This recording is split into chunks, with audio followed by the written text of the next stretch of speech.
And welcome to the news on Procyon Radio and Television. My name is Nifemi Oni Bio. First, a quick look at the headlines. Senator Natasha Akpoti Alleges passport withheld. Guinea's military ruler, Colonel Doumbouya, enters presidential race. NFF denies handling Birnin-Kebbi stadium funds. And now full details of the news. Senator Natasha Akpoti, who represents Kogi Central Senatorial District, has publicly alleged that her international passport has been withheld.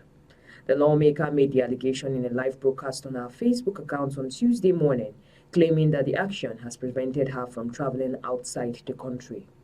The senator did not immediately specify which government agency or authority she believes is responsible for withholding her travel documents, but the allegation suggests a restriction on her movement.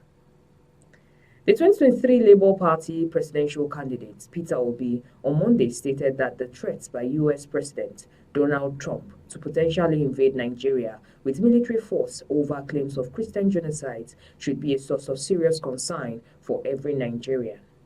Obi's comments, made in a post on X, came 2 days after Trump delivered an explosive warning on his Truth Social platform. In his post on Saturday, Trump asserted that if Nigeria fails to stand the killings, the United States will attack, and it will be fast, vicious, and sweet, just like the terrorist thugs attack cherished Christians.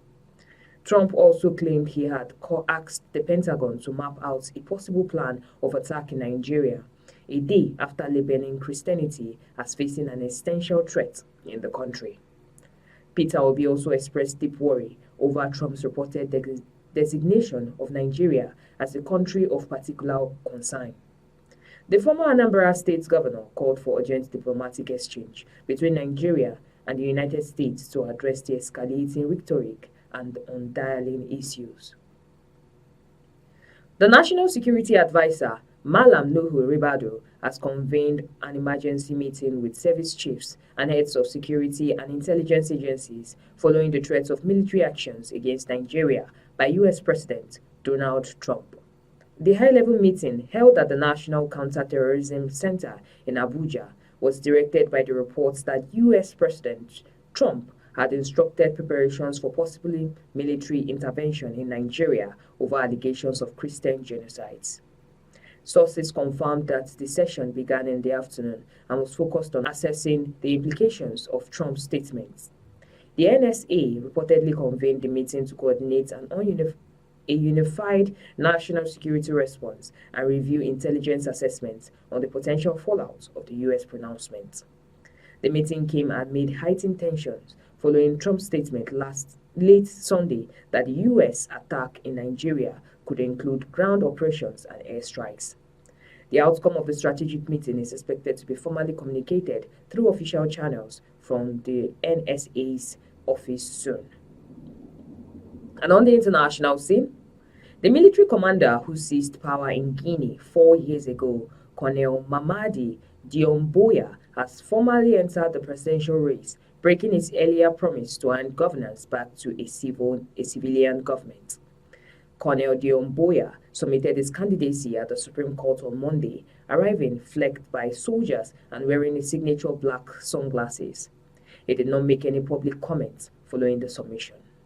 The decision comes amid mounting concerns regarding the credibility and fairness of the upcoming December elections. Two of Guinea's biggest opposition parties, RPG, ANC, and UFDG, have been excluded from contesting the election. Public shock followed the announcement that presidential candidates would need to pay a steep deposit of 875 million Guinea francs to contest, up slightly from the previous 800 million francs. Analysts had hoped the fee would be lowered to encourage broader participation in the historic vote. Colonel Doumbouya's move directly contradicts a pledge he made 4 years ago after leading the coup. At that time, he had promised neither him nor any member of this transition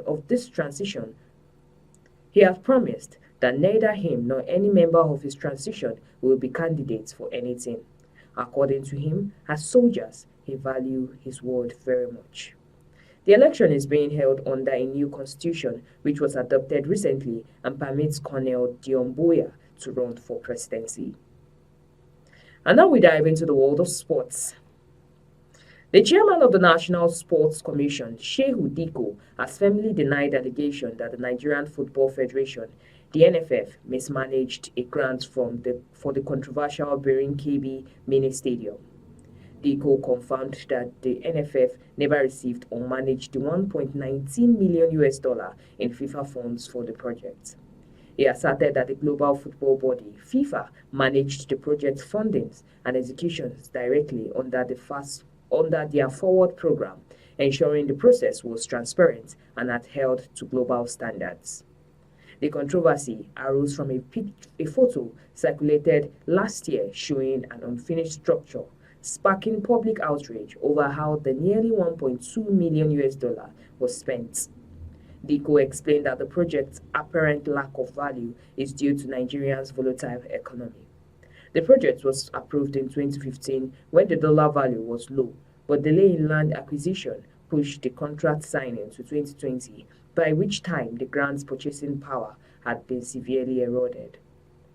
He concluded by clarifying that the widely circulated photo only depicts the first phase of the project, which he insists was completed as agreed upon. Up next is the entertainment news.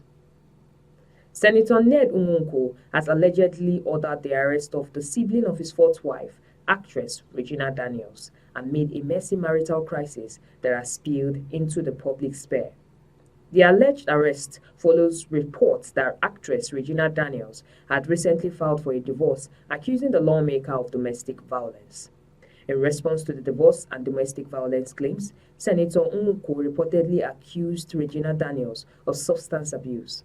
However, the 24-year-old actress took to her Instagram page on Monday in a series of posts appealing for urgent public help. She disclosed that her elder brother and sister had been arrested and detained. Regina Daniels attributed the arrest and detention of her siblings to an alleged attempt by her husband to force her into a rehabilitation center against her will. The public feared highlighted significant crisis in the high-profile marriage between the senator and the popular actress. And with that, we end the news today on Procyon Radio and Television. My name is Nifemi Oni Bio. Please don't forget to like and subscribe to our YouTube channel as Procyon RTV. To get the latest news, visit our website at www.procyonnews.com. You can also follow us across all social media platforms on our unified handles at Procyon RTV. On behalf of the production crew, thank you for staying with us, and don't forget to keep shining like the star you are.